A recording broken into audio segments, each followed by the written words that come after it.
جبکہ عفت و نزاکت کی گواہی سے گریز کرنے اور والنساء سواہا کثیرن کہہ کر دوسری عورتوں کی طرف ترغیب دینے سے واضح ہے کہ حضرت علی طلاق دینے اور دوسری شادی کرنے کا مشورہ دے رہے ہیں۔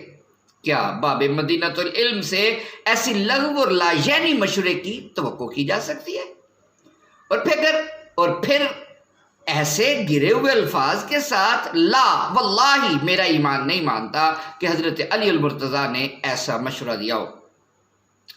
اگر اس روایت کو تیسرا پوائنٹ، اگر اس روایت کو درست مان لیا جائے تو پھر یہ مشورہ وغیرہ طلب کرنا بھی محض دکھاوے کے لیے ہی ہو سکتا ہے، کیونکہ روایت کے مطابق پھر روایت پڑھیے نہ صرف رسول اللہ کو بلکہ والد عائشہ صدیق اکبر اور والدہ عائشہ ام رومان کو بھی پورا یقین تھا کہ حضرت عائشہ اس گناہ میں مبتلا ہو چکی ہیں، معاذ اللہ ثم معاذ اللہ۔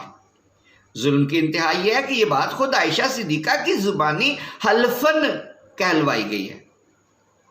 حضرت عائشہ تینوں سے مخاطب ہو کر اس حدیث کے الفاظ ہیں واللہ لقد علمت لقد سمعتم هذا الحدیث فاستقر فی انفسکم وصدقتم به فان قلت لكم انی بریئۃ واللہ یعلم انی بریئۃ لا تصدقونی بذالک ولئن اعترفت لکم بامر واللہ یعلم انی منہ بریئۃ لا تصدقونی۔ اللہ کی قسم میں جانتی ہوں کہ آپ لوگوں نے میرے بارے میں یہ بات سنی تو آپ کے دلوں میں بیٹھ گئی اور آپ نے اس کو سچ سمجھ لیا۔ اب اگر میں کہوں کہ میں اس سے پاک ہوں اور اللہ جانتا ہے کہ میں پاک ہوں تو آپ مجھے سچا نہیں سمجھیں گے، اور اگر میں اس کام کا اعتراف کر لوں جس کے بارے میں اللہ تعالیٰ جانتا ہے کہ میں اس سے پاک ہوں تو آپ مجھے سچا جانیں گے۔ اپنے شوہر اور والدین کے خیالات سے حضرت عائشہ سے زیادہ آگاہ کون ہو سکتا ہے جب وہ ان تینوں کے منہ پر قسم کھا کر کہہ رہی ہیں کہ آپ لوگوں کو اس خبر پر اس حد تک یقین ہو چکا ہے کہ اگر میں اپنی پاک دامنی بیان کروں تو آپ مجھے جھوٹا سمجھیں گے، اور ان تینوں میں سے کوئی بھی اس کی تردید میں ایک لفظ تک نہیں کہتا، تو ظاہر ہے کہ حضرت عائشہ جو کچھ سمجھ رہی ہیں درست سمجھ رہی ہیں۔ جس فنکار نے بھی یہ روایت تیار کی ہے اس نے واقعہ افق بیان کرنے کی آڑ میں وہ سب کچھ حضرت عائشہ کی زبان سے کہلوا دیا ہے جس کے بارے میں قرآن کہتا ہے کہ ما یکون لنا ان نتکلم بہذا سبحانک ھذا بہتان عظیم۔ چوتھی وجہ ساری دنیا جانتی ہے کہ الزام لگانے والے منافقین تھے، مگر روایت کے مطابق حضرت عائشہ کی والدہ ماجدہ اس کا ذمہ دار اپنی بیٹی کی سوکنوں کو ٹھہراتی ہیں اور بیٹی کو تسلی دیتے ہوئے کہتی ہیں جب کوئی عورت خوبصورت ہو، خاوند کی نگاہوں میں پسندیدہ ہو اور اس کی سوکنے بھی ہوں تو ایسا کم ہی ہوتا ہے کہ وہ اس کے خلاف باتیں نہ بنائے۔ کیا ام رومان اپنی بیٹی کی محبت میں اتنی بڑھ گئی تھی کہ ان کو دیگر ازواج رسول پر تہمت لگاتے ہوئے ذرہ خوف نہ آیا؟ حالانکہ ان پاک بیبیوں نے اس بارے میں ایک لفظ بھی نہیں کہا تھا۔ پانچویں بات سنیے، حضرت حسان ابن ثابت کو تو آپ جانتے ہی ہیں نا، وہی شہرہ آفاق عشق رسول جس کی نعتیں خود رسول اللہ صلی اللہ علیہ وسلم بڑے چاؤ سے سنا کرتے تھے اور فرمایا کرتے تھے کہو روح القدس تمہاری امداد کریں گے۔ ذرا تھام لیجئے دل اور سنیے کہ روایت کے مطابق یہ ثناخان مصطفیٰ بھی ان لوگوں میں شامل تھا جنہوں نے صدیقہ کائنات پر الزام لگایا اور اس کی نشر و اشاعت میں حصہ لیا، بلکہ مورخین نے تو یہاں تک ذکر کیا ہے کہ ان کو اس جرم میں 80 کوڑے بھی لگائے گئے تھے۔ انا للہ و انا الیہ راجعون۔ روایت کے مطابق حضرت حسان کے علاوہ مصطح ابن اساسہ اور حمنہ بنت جہش بھی ام المومنین کو متہم کرنے والوں میں شامل تھے۔ جہاں تک حضرت حمنہ کا تعلق ہے تو وہ رسول اللہ کی پھوپھی ذات بہن بھی تھی اور خواہر نسبتی بھی، کیونکہ ان کی بہن حضرت زینب بنت جہش ام المومنین تھی۔ مورخین نے لکھا ہے کہ حضرت حمنہ نے اس الزام تراشی میں اس لیے حصہ لیا تھا کہ ان کی بہن حضرت زینب حضرت عائشہ کی سوکن تھی اور حمنہ چاہتی تھی کہ اس طرح حضرت عائشہ رسول اللہ کی نگاہوں میں گر جائیں تاکہ میری بہن کی بنائے۔ یہ وجہ جس حد تک لچر اور بیہودہ ہے اس پر کسی تبصرے کی ضرورت نہیں۔ رہے حضرت مصطح تو وہ صدیق اکبر جیسے عاشق رسول کے پروردہ ہونے کے علاوہ غزوہ بدر میں شمولیت کے اعزاز سے بھی سرفراز تھے۔ کیا اس مرتبے کے انسان سے اس بات کی توقع کی جا سکتی ہے کہ وہ اپنے محسن و مربی کے تمام احسانات کو فراموش کر دے اور اس حد تک طوطا چشم ہو جائے کہ اس کی پاک باز بیٹی پر بہتان باندھنے لگ جائے؟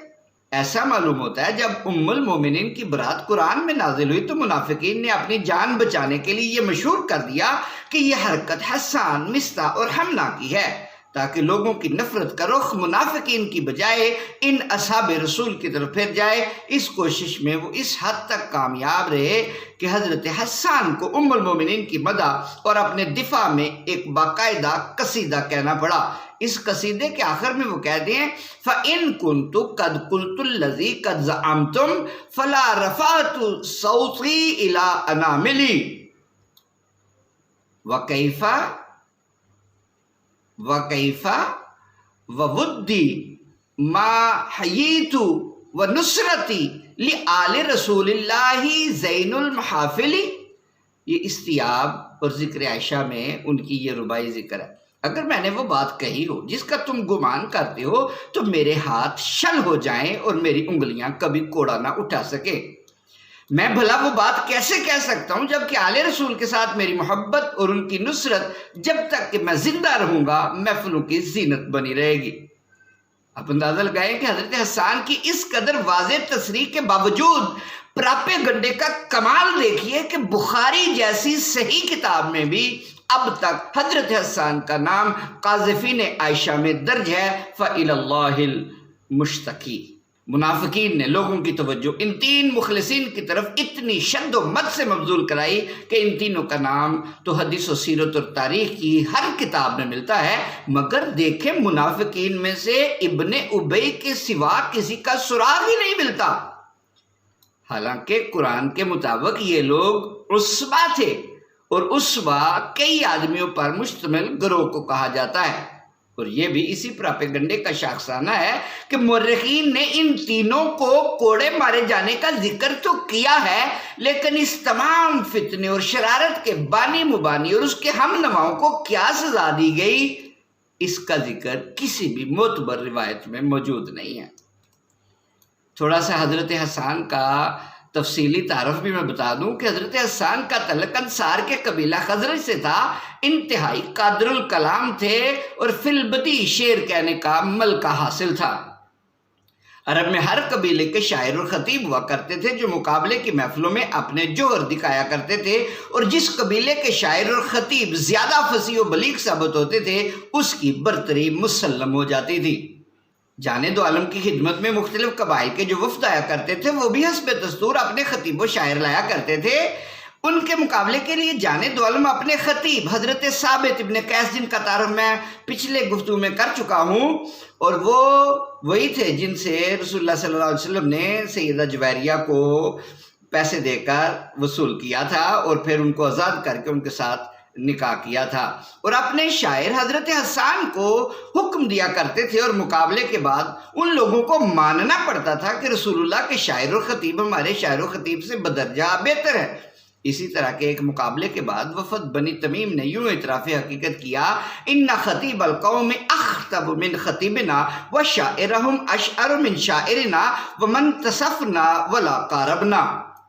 مسلمانوں کا خطیب ہمارے خطیب سے اور ان کا شاعر ہمارے شاعر سے بہتر ہے، ہمیں تو ان کی فصاحت و بلاغت کا نصف حصہ بھی نہیں ملا بلکہ نصف کے قریب بھی نہیں پہنچ سکے۔ قریش کے شعراء جانب عالم کی حجب کیا کرتے تھے، اس کا توڑ کرنے کے لیے ضروری تھا کہ ان کو انہی کی زبان میں جواب دیا جائے اور قریش کی حجب کی جائے، مگر حضرت حسان کے لیے اس میں مشکل یہ تھی کہ اس طرح جانب عالم پر بھی حرف آ سکتا تھا کیونکہ آپ کا تعلق بھی قریش سے تھا۔ اس مشکل کا احساس بھی سب سے پہلے جانب عالم کو ہی ہوا اور آپ نے حضرت حسان سے پوچھا کہ تم قریش کی حجب کس طرح کہہ سکو گے جبکہ میرا تعلق بھی انہی سے ہے۔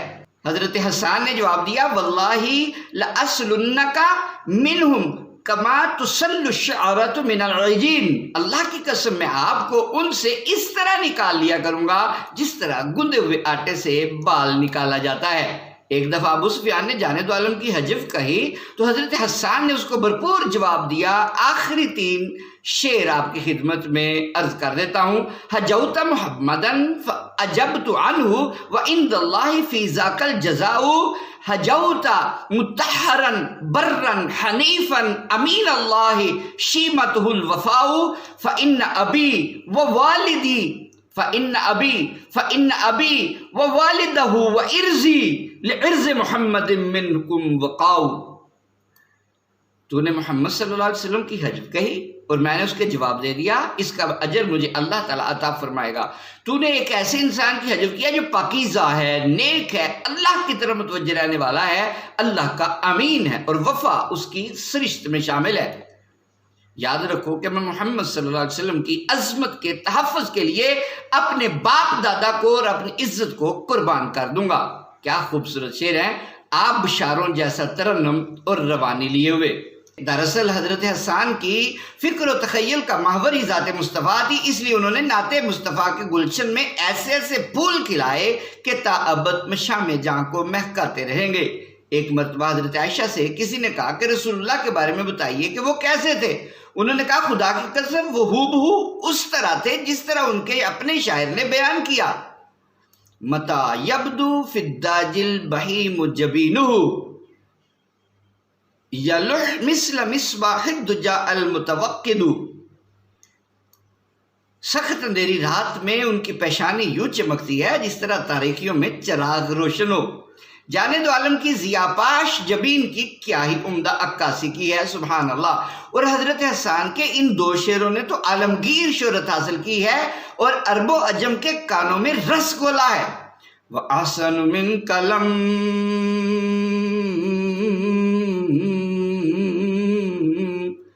تَرَقَتْ عَيْنِي وَأَجْمَلُ مِنْكَ لَمْ تلد النساء. خلقت مبرأ من كل عيب كأنك قد خلقت كما تشاء. ابتدائی اسلام میں حضرت حسان نے جو نظمیں کہی تھی ان میں اہل مکہ اور دیگر مشرک قبائل کی مذمت بھی تھی. بعد میں یہ سب لوگ دائرہ اسلام میں داخل ہو گئے تھے، اس لیے حضرت عمر اپنے دور خلافت میں ایسے ہجویہ مضامین پر مشتمل اشعار پڑھنا سخت ناپسند کرتے تھے. فرمایا کرتے تھے کہ اس طرح بھولی بصری دشمنیاں پھر سے تازہ ہو جاتی ہیں اور ملت کی وحدت پارا پارا ہو جاتی ہے.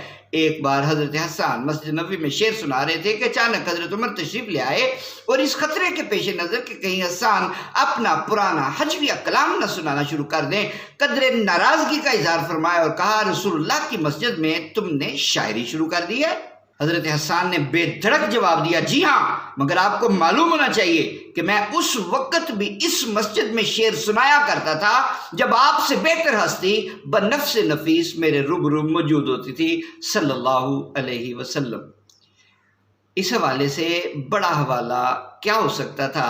فاروق اعظم خاموش ہو گئے. اگرچہ اسلام لانے کے بعد بھی حضرت حسان کا کلام بہت فصیح اور معیاری ہوا کرتا تھا، مگر تعجب خیز بات یہ ہے کہ فنی اعتبار سے ان کے اشعار میں وہ زور باقی نہیں رہا جو زمانہ جاہلیت میں ان کا خصوصی امتیاز تھا. ایک شخص نے حضرت حسان سے اس کی وجہ پوچھی تو انہوں نے کہا بھتیجے، بات دراصل یہ ہے کہ شعر میں زور پیدا کرنے کے لیے جھوٹ کا سہارا لینا پڑتا ہے اور اسلام اس کی اجازت نہیں دیتا. اللہ اکبر. جو شخص اتنا محتاط ہو کہ شعر میں مبالغہ اور اغراق وغیرہ کو بھی جھوٹ سمجھتا ہو، اس سے گریز کرتا ہو، اس کے بارے میں یہ کہنا کہ وہ قذف عائشہ میں ملوث تھا بہتان عظیم نہیں تو اور کیا ہے. حضرت حسان کا ایک دلچسپ واقعہ حضرت صفیہ کے حالات میں بھی میں آپ کو سنا چکا ہوں. اسلام لانے کے وقت حضرت حسان کی عمر 60 سال تھی. اسلام لانے کے بعد بھی 60 سال تک زندہ رہے اور حضرت علی کے دور خلافت میں بھی ان کی عمر جو تھی 120 سال تک پہنچ چکی تھی اور اس وقت وہ واصل بحق ہوئے. یہ 5 وجہ میں آپ کو بتا چکا ہوں اور 5 وجہوں سے ابھی تک مجھے سمجھ نہیں آ رہی کہ میں کس اعتبار سے اس روایت کو بالکل صحیح تسلیم کر لوں. 6ویں وجہ، یہ منظر بھی ملاحظہ فرمائیے کہ رسول اللہ صلی اللہ علیہ وسلم انصار سے مخاطب ہو کر کہتے ہیں کہ جس شخص نے میرے اہل خانہ کے بارے میں جھوٹ بول کر مجھے ایذا پہنچائی ہے، یعنی ابن ابی رئیس المنافقین، اس کے بارے میں تم کیا کہتے ہو؟ حضرت سعد ابن معاذ جن کا تعلق قبیلہ اوس سے ہے عرض کرتے ہیں یا رسول اللہ، اگر اس کا تعلق اوس سے ہے تو ہم اس کا سر قلم کر دیں گے، اور اگر خزرج سے ہے تو آپ جس طرح کہیں گے ہم اس پر عمل کریں گے۔ یہ سارے میں حدیث کے الفاظ درمیان سے نکال کر سنا رہا ہوں، بعد میں وہ پوری حدیث آپ کے سامنے پیش کروں گا۔ چونکہ ابن ابی کا تعلق خزرج قبیلہ سے تھا، اس لیے خزرج کا سردار حضرت سعد ابن عبادہ اٹھتے ہیں اور سعد ابن معاذ کو مخاطب کر کے کہتے ہیں، یہ حدیث کے الفاظ ہیں، کذبت لامر اللہ، اللہ کی قسم تو جھوٹ کہتا ہے، تو ہرگز اس کو یعنی ابن ابی کو قتل نہیں کر سکتا، تو یہ بات محض اس لیے کہہ رہا ہے کہ تجھے پتہ ہے کہ اس کا تعلق خزرج سے ہے، اگر اس کا تعلق اوس سے ہوتا تو ہرگز ایسی بات نہ کہتا۔ یہ سن کر حضرت اسید ابن حضیر کو جن کا تعلق اوس سے ہے طیش آ گیا اور سعد ابن عبادہ سے گویا ہوئے، کذبت الامر اللہ، خدا کی قسم تو جھوٹ کہتا ہے، دراصل تو خود منافق ہے، اس لیے منافقوں کی حمایت میں بول رہا ہے۔ واضح ہے کہ سعد ابن معاذ، سعد ابن عبادہ اور اسید ابن حضیر تینوں اکابر صحابہ میں شمار ہوتے ہیں۔ اگر اکابر کا یہ حال ہے کہ ایک رئیس المنافقین کی حمایت میں بول رہا ہے اور دوسرا خود اس کے صاف لفظوں میں منافق اور جھوٹا کہہ رہا ہے، تو پھر عام صحابہ کے اخلاق و شائستگی کا خدا ہی حافظ ہے۔ میری بات آپ سمجھ رہے ہیں؟ ساتویں وجہ، روایت کے مطابق دونوں کے حمایتی بھی اس محفل میں موجود تھے اور وہ اپنے اپنے آدمی کی حمایت میں اٹھ کھڑے ہوئے تھے۔ قریب تھا کہ دونوں لڑ پڑتے، مگر رسول اللہ نے انہیں سمجھا بجھا کر ٹھنڈا کر دیا۔ یہ سب روایت کے الفاظ ہیں۔ گویا خزرج کا پورا قبیلہ ابن ابی کی حمایت کے لیے کمر بستہ ہو گیا۔ لا حول ولا قوت الا باللہ العلی العظیم۔ لطف یہ کہ یہ سب کچھ رسول اللہ کی موجودگی میں ہو رہا ہے، اس ذات اقدس کی موجودگی میں جس کے سامنے آواز بلند کرنے سے اعمال ضائع ہو جاتے ہیں۔ خدا را بتائیے کہ میں اس روایت کو کیسے صحیح تسلیم کر لوں؟ وہ روایت جس میں رسول اللہ کی زبانی صدیقہ کائنات کو ان کنتی الممتی بذنب اور کارفتی سے مخاطب کیا گیا ہو، وہ روایت جس کے مطابق رسول اللہ اپنی اس انتہائی چہیتی بیوی کو طلاق دینے کے بارے میں مشورہ کرنے لگے ہوں، وہ روایت جس میں حضرت علی کی طرف ایسا مشورہ منسوب کیا گیا ہو جس کا باب مدینہ العلم سے تصور بھی نہیں کیا جا سکتا ہو، وہ روایت جس کی روح سے رسول اللہ صدیق اکبر ام رومان کو حضرت عائشہ کے گناہگار ہونے کا یقین ہو، وہ روایت جس میں منافقین کی الزام تراشی کو ام رومان نے خامخواہ دیگر ازواج مطہرات کے سر منڈ دیا ہو، وہ روایت جس میں حضرت حسان جیسے اندلیب باغ رسالت کو قذف صدیقہ جیسے مکروہ عمل میں ملوث کیا گیا ہو، وہ روایت جس میں اکابر صحابہ کو رسول اللہ کی موجودگی میں ایک دوسرے کو جھوٹا اور منافق کہتے ہوئے دکھایا گیا ہو، وہ روایت جس میں حضرت سعد ابن عبادہ جیسے جلیل القدر صحابی اور ان کے پورے قبیلہ خزرج کو رئیس المنافقین کا حامی ظاہر کیا گیا ہو، کیا ایسی روایت بھی صحیح اور قابل تسلیم ہو سکتی ہے؟ اس روایت کے کرتا دھرتا ابن شہاب زہری ہیں، جنہوں نے مختلف راویوں کے بیانات کو جوڑ جاڑ کر یہ ملغوبہ تیار کیا ہے۔ بعد میں اور لوگ بھی اس کو بیان کرنے لگے۔ زہری صاحب کی اس روایت پر کم از کم الفاظ میں جو ہم تبصرہ کرتے ہیں وہ قرآنی الفاظ میں یہ ہے، ھذا افک مبین، یہ ایک کھلا جھوٹ اور افتراء ہے۔ واضح ہے کہ میں نے آپ کو بخاری کی صرف ایک روایت کی جھلکیاں دکھائی ہیں جو کتاب المغازی میں حدیث الافک کے عنوان سے اور کتاب التفسیر میں سورہ نور کے ذیل میں درج ہے۔ اگر آپ کو بخاری کی دیگر روایات اور باقی محدثین و مورخین کی بیان کردہ تفصیلات بتاتا تو آپ بھی شرمسار ہوتے اور میں بھی شرمسار ہوتا۔ اس تمام علمی بحث سے قطع نظر اتنی بات تو معمولی سمجھ بوجھ رکھنے والا آدمی بھی سمجھتا ہے کہ رسول اللہ کی پاک دامن اہلیہ پر الزام لگانا یا ایسے لوگوں کی حمایت کرنا آپ کو شدید ذہنی اور قلبی اذیت پہنچانا ہے۔ خود اس روایت میں آپ نے ابن ابی کے بارے میں یہ الفاظ استعمال فرمائے ہیں، قد بلغنی اذاہ فی اہلی، میرے اہل خانہ کے بارے میں اس نے مجھے ایذا پہنچائی ہے، اور رسول اللہ صلی اللہ علیہ وسلم کو ایذا پہنچانے والے اللہ کے ہاں عذاب علیم کے مستحق ہیں۔ والذین یؤذون رسول اللہ لہم عذاب علیم۔ رسول اللہ صلی اللہ علیہ وسلم کے اشارہ ابرو پر جانے وار دینے کے لیے ہر دم تیار رہنے والے صحابہ کرام کے بارے میں کیا یہ بات تصور بھی کی جا سکتی ہے کہ انہوں نے آپ کو ایذا پہنچائی ہوگی اور عذاب علیم کے مستحق ٹھہرے ہوں گے؟ اولئک مبرؤون مما یقولون لہم مغفرۃ ورزق کریم۔ ہاں، بعض صحابہ سے یہ کوتاہی ضرور ہوئی تھی کہ انہوں نے اس افواہ کو سنتے ہی اس کی پرزور تردید نہیں کی تھی اور خاموشی اختیار کیے رکھی تھی۔ اتنی سی کوتاہی پر بھی اللہ تعالیٰ ناراض ہوا اور تنبیہ کرتے ہوئے کہا کہ جب تم نے افواہ سنی تھی اسی وقت کیوں نہ کہہ دیا کہ ھذا بہتان عظیم۔ جن لوگوں سے یہ غلطی ہوئی تھی ان میں شاید حضرت مصطح بھی شامل تھے جو حضرت صدیق اکبر کے زیر کفالت تھے۔ اس تنبیہ کے نازل ہونے کے بعد حضرت صدیق اکبر نے اظہار ناراضگی کے طور پر حضرت مصطح کی امداد و تعاون سے ہاتھ کھینچ لیا، مگر صرف خاموش رہنا اتنا بڑا جرم نہیں تھا کہ مصطح سزا کے مستحق قرار پاتے۔ اس لیے اللہ رب العزت نے مصطح کے بارے میں کیا خوبصورت فرمان نازل فرمایا، وَلَا يَأْتَلِ أُولُو الْفَضْلِ مِنْكُمْ وَالسَّعَةِ أَنْ يُؤْتُوا أُولِي الْقُرْبَى وَالْمَسَاكِينَ وَالْمُهَاجِرِينَ فِي سَبِيلِ اللَّهِ۔ اتنی بھی بڑی غلطی نہیں اس نے کر دی، مطلب یعنی فضل و کشائش والے لوگ رشتہ داروں، مسکینوں اور مہاجروں کا خرچہ بند کرنے کی قسم نہ کھائیں۔ چنانچہ صدیق اکبر نے حضرت مصطح کا خرچہ بحال کر دیا۔ ھذا ما عندی واللہ اعلم بحقیقتہ الحال والیہ المرجع والمآل، اللہم ارنا الحق حقا وارزقنا اتباعہ، وصلی اللہ علی سیدنا و مولانا محمد وآلہ وصحبہ وبارک وسلم تسلیما کثیرا کثیرا۔ تو قرآن پاک میں سورہ 24 آیت نمبر 22 اس میں واضح ہے کہ اولو الفضل، اولو القربہ، مساکین، مہاجرین سب جمع کے صیغے ہیں۔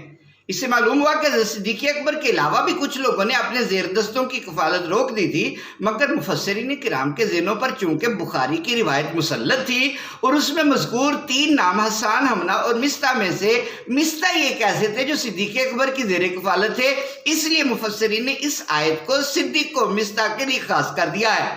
اب نہ یہ پتہ چلتا ہے کہ امداد روکنے والے کون کون اولو الفضل تھے، اور نہ اولو القربہ اور نہ مساکین اور مہاجرین کی کوئی تفصیل ملتی ہے جن کی امداد روکی گئی تھی۔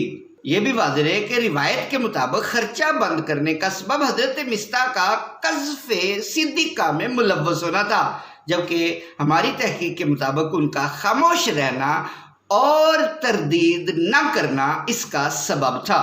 واللہ اعلم بالصواب۔ اب میں آپ کو وہ روایت سنانے لگا ہوں جو حدیث الافک کے نام سے صحیح بخاری جلد 2 صفحہ 393 سے 396 تک ہے۔ اس کا ترجمہ میں آپ کے سامنے پیش خدمت کرتا ہوں۔ ترجمہ ادھر سے شروع ہوتا ہے۔ حدیث بیان کی ہے ہم سے عبد العزیز ابن عبید اللہ نے، اس نے کہا حدیث بیان کی ہے ہم سے ابراہیم ابن سعد نے، اس نے صالح سے، اس نے ابن شہاب سے، اس نے کہا حدیث بیان کی ہم سے عروہ بن زبیر نے اور سعید ابن مسیب نے اور علقمہ ابن وقاص نے اور عبید اللہ ابن عبداللہ ابن عتبہ ابن مسعود نے عائشہ سے جو نبی صلی اللہ علیہ وسلم کی بیوی ہیں، جب کہا ان کے بارے میں اہل افک نے جو کچھ کہا۔ ابن شہاب کہتے ہیں کہ ان سب نے یعنی عروہ، سعید، علقمہ اور عبید اللہ نے مجھے اس قصے کا کوئی نہ کوئی ٹکڑا سنایا ہے، اور ان میں سے بعض زیادہ یاد رکھنے والے تھے اور بہتر انداز میں بیان کرنے والے تھے اس قصے کو بنسبت بعض کے، اور میں نے ان میں سے ہر ایک سے حدیث کے اس حصے کو یاد کر لیا جو اس نے عائشہ کے حوالے سے مجھے سنایا، اور بعض کی حدیث بعض دوسروں کی بیان کردہ حدیث کی تصدیق کرتی ہے، اگرچہ بعض کو بنسبت دوسروں کے زیادہ یاد تھی۔ ان سب نے کہا کہ عائشہ نے کہا۔ یہاں سے تمہید ختم ہوئی ہے پہلی جو اسناد ہوتا ہے، اب روایت کے الفاظ شروع ہوتے ہیں۔ عائشہ نے کہا کہ رسول اللہ صلی اللہ علیہ وسلم جب سفر کا ارادہ فرماتے تھے تو اپنی بیویوں میں قرعہ ڈالتے تھے، جس کا نام نکل آتا تھا اسے اپنے ساتھ لے جاتے تھے۔ ایک غزوے میں رسول اللہ نے قرعہ ڈالا تو اس میں میرا نام نکل آیا اور میں آپ کے ساتھ روانہ ہوئی۔ اس وقت حجاب کا حکم نازل ہو چکا تھا، اس لیے میں کجاوے میں بٹھا کر اتاری اور چڑھائی جاتی تھی۔ جب رسول اللہ صلی اللہ علیہ وسلم غزوے سے فارغ ہو کر واپس آئے اور ہم مدینہ کے قریب ٹھہرے ہوئے تھے تو رات کو رسول اللہ صلی اللہ علیہ وسلم نے چلنے کا حکم دیا۔ جب چلنے کا اعلان ہوا تو میں حوائج ضروریہ سے فراغت کے لیے روانہ ہوئی اور لشکر کی حدود سے نکل گئی۔ جب میں فارغ ہو کر اپنی سواری کے پاس آئی اور اپنے سینے کو ٹٹولا تو پتہ چلا کہ میرا ہار جو خزف یعنی یمنی تھا ٹوٹ گیا ہے اور کہیں گر پڑا ہے۔ میں واپس گئی اور اپنا ہار ڈھونڈنے لگی۔ اس کی تلاش میں مجھے دیر ہو گئی۔ جو لوگ مجھے سوار کراتے تھے انہوں نے کجاوا اٹھا کر اونٹ پر رکھ دیا اور ان کا یہ خیال تھا کہ میں بیٹھ گئی ہوں، کیونکہ اس وقت کی عورتیں ہلکی پھلکی ہوتی تھی، موٹی نہیں ہوتی تھی، نہ ان کو گوشت نے ڈھانپا تھا کیونکہ کھانا بہت کم کھاتی تھی، اس لیے کجاوا اٹھانے والوں نے اس کو ہلکا نہ جانا اور اسے اونٹ پر رکھ دیا۔ اس وقت میں کم سن لڑکی تھی، وہ سب اونٹ کو لے کر چل دیے اور میں نے اپنا ہار لشکر روانہ ہونے کے بعد پایا۔ جب میں لشکر کی جگہ آئی تو وہاں نہ کوئی پکارنے والا تھا نہ کوئی جواب دینے والا۔ میں اپنی سابقہ قیامگاہ پر اس خیال سے بیٹھ گئی کہ جب سب کو میرا گم ہونا معلوم ہو جائے گا تو مجھے ڈھونڈنے ضرور آئیں گے۔ اسی طرح میں اپنی جگہ بیٹھی تھی کہ مجھے نیند آنے لگی اور میں سو گئی۔ صفوان ابن معطل سلمی زکوانی لشکر کے پیچھے رہتا تھا تاکہ گری پڑی چیزیں اٹھا کر وہ لشکر کے ساتھ شامل ہو جائے۔ وہ صبح کو میرے قریب پہنچا اور سوتے آدمی کی پرچھائی سی دیکھی۔ اس نے مجھے دیکھتے ہی پہچان لیا کیونکہ پردے سے پہلے مجھے دیکھا ہوا تھا۔ اس نے انا للہ و انا الیہ راجعون پڑھا۔ میں اس کے انا للہ پڑھنے سے بیدار ہو گئی اور اپنی چادر سے منہ چھپا لیا۔ اللہ کی قسم ہم نے کوئی بات نہ کی، نہ میں نے اس سے انا للہ پڑھنے کے سوا کچھ سنا۔ صفوان نے اتر کر اپنی سواری کو بٹھایا اور اس کا اگلا پاؤں باندھ دیا۔ میں اٹھ کر اس پر سوار ہو گئی تو صفوان اونٹ کو کینٹتا ہوا چل پڑا اور ہم شدت کی گرمی میں بوقت دوپہر لشکر میں جا پہنچے۔ وہ سب ٹھہرے ہوئے تھے، ان میں سے جس نے ہلاک ہونا تھا یعنی تہمت لگا کر ہلاک ہوا، اور جو شخص بڑا مرتکب اس بہتان کا تھا وہ عبداللہ ابن ابی ابن سلول تھا۔ اب یہاں سے یہ جو میں بات کرنے لگا ہوں، یہ جو تھوڑی سی وضاحت خود ہی روایت کے اندر ہی ایسی وضاحت کی ہوئی ہے۔ عروہ نے کہا کہ مجھے پتہ چلا ہے کہ عبداللہ ابن ابی کے روبرو یہ تہمت پھیلائی جاتی تھی اور اس موضوع پر گفتگو ہوتی رہتی تھی جسے وہ خاموشی سے سنتا اور مزید کریدتا رہتا تھا۔ عروہ نے یہ بھی بتایا کہ اہل افک میں سے سوائے حسان بن ثابت، مصطح بن اساسہ اور حمنہ بنت جحش کے اور کسی کا نام معلوم نہیں، حالانکہ کچھ اور لوگ بھی تھے لیکن مجھے ان کا علم نہیں۔ تاہم جیسا کہ اللہ تعالیٰ نے فرمایا ہے وہ عصبہ یعنی ایک گروہ تھا اور ان کے بڑے کو عبداللہ ابن ابی ابن سلول کہا جاتا تھا۔ عروہ نے کہا کہ عائشہ اس بات کو ناپسند کرتی تھی کہ ان کے روبرو حسان کو برا کہا جائے اور کہتی تھی کہ وہی تو ہے جس نے رسول اللہ کی مدح میں کہا ہے کہ میں، میرا باپ، میرا دادا اور میری عزت ناموس محمد صلی اللہ علیہ وسلم پر قربان ہے۔ یہ درمیان میں وضاحتیں تھی۔ اب حدیث کا پھر حصہ۔ عائشہ نے کہا کہ ہم لوگ مدینہ پہنچے تو میں 1 مہینہ تک بیمار رہی اور تہمت لگانے والوں کی باتیں لوگ پھیلاتے رہے مگر مجھے کچھ پتہ نہیں تھا۔ البتہ بیماری کی حالت میں اس وجہ سے کچھ شک ضرور ہوا کہ نبی صلی اللہ علیہ وسلم میرے ساتھ اس طرح پیش نہیں آتے تھے جس طرح اس سے قبل بیماری کے دوران پیش آیا کرتے تھے۔ اب تو صرف تشریف لاتے، سلام کرتے، پھر پوچھتے تو کیسی ہے اور چلے جاتے۔ تاہم مجھے صحیح طور پر اس شر کا قطعاً ادراک نہیں تھا۔ ایک رات میں اور مصطح کی ماں مناسہ کی طرف ہوائی سے فراغت کے لیے نکلی۔ ہم لوگ رات کو ہی جایا کرتے تھے کیونکہ اس وقت تک گھروں میں بیت الخلاء نہیں بنے تھے اور ضروریات کے سلسلے میں ہمارا دستور وہی تھا جو عربوں کا پہلے سے چلا آتا تھا کہ فراغت کے لیے باہر جایا کرتے تھے اور گھروں میں بیت الخلاء سے تکلیف محسوس کرتے تھے۔ میں اور مصطح چلی جا رہی تھی۔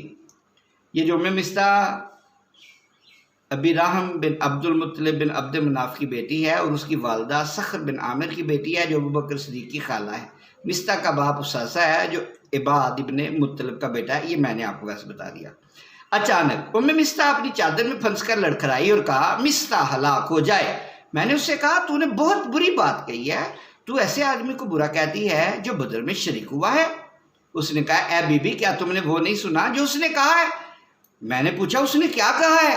تو اس نے مجھ سے تہمت لگانے والوں کی بات بیان کی، جسے سن کر میری بیماری اور بڑھ گئی۔ جب میں اپنے گھر آئی تو رسول اللہ صلی اللہ علیہ وسلم تشریف لائے اور سلام کے بعد پوچھا تو کیسی ہے؟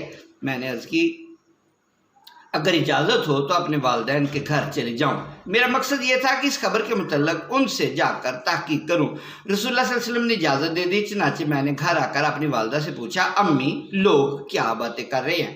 انہوں نے کہا بیٹی اگر تو ایسی باتوں کی پرواہ نہ کرے تو بہتر ہے، واللہ جو عورت حسین ہو اور اس کے شوہر کو اس سے محبت ہو اور اس کی سوکھنے بھی ہوں تو اس قسم کی باتیں ہوا ہی کرتی ہیں۔ میں نے کہا سبحان اللہ، کیا لوگ واقعی اس قسم کی باتیں کر رہے ہیں؟ میں نے وہ رات اس حالت میں گزاری کہ نہ میرے آنسو تھمتے تھے نہ مجھے نیند آتی تھی۔ جب صبح ہوئی وہی اترنے میں دیر ہو گئی تو رسول اللہ صلی اللہ علیہ وسلم نے علی ابن ابی طالب اور اسامہ بن زید کو بلایا اور اپنی اہلیہ کو چھوڑنے کے سلسلے میں ان سے مشورہ طلب کیا۔ اسامہ چونکہ جانتا تھا کہ آپ اپنے گھر والوں کو پاک دامن سمجھتے ہیں اور اپنی بیویوں سے محبت کرتے ہیں، اس لیے اس نے ویسا ہی مشورہ دیا اور کہا یا رسول اللہ وہ آپ کی گھر والی ہیں اور میں آپ کے گھر والوں میں بلائی ہی جانتا ہوں۔